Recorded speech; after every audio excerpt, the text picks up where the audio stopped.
మన ఫ్యామిలీ అందరికీ హాయ్ అండోయ్. మనకి ఏదైనా కంటికి చిత్రంగా కనిపించిందనుకోండి, మనం ఆశ్చర్యపోతాం. అలాగే మనం చిత్రంగా చూసిన దాన్ని ఇంకో నలుగురికి చూపిచ్చి, వాళ్ళు గూడా ఆశ్చర్యపోతారేమో, నేనేదో గొప్ప విషయాన్ని చూశాను అని నలుగురికి చూపిస్తాం కదా! ఎవరివైనా అంతే కదా! ఏదైనా కొత్తగా కనిపించినా, ఏదైనా చిత్రంగా కనిపించినా, అయితే ఇక్కడ నాకు దీన్ని చూడంగలోనే చిత్రం అనిపించిందండి. భలే ఉంది, కొత్తగా అనిపించింది.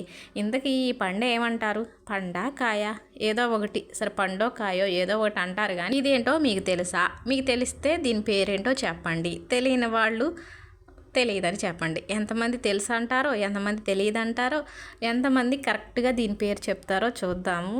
నాకైతే చిత్రంగా అనిపించిందండి. ఈ చిత్రాన్ని మీకు కూడా చూపిద్దామని ఈ వీడియోలో ఇలా చూపిస్తున్నాను. చిన్న విషయం పెద్ద విషయాలు కూడా వీడియోలు తీసి పెట్టడమే అనుకోకండి. నాకెందుకో దీన్ని చూడగానే సరదా అనిపించింది, మీకు చూపించాలనుకొని ఇలా.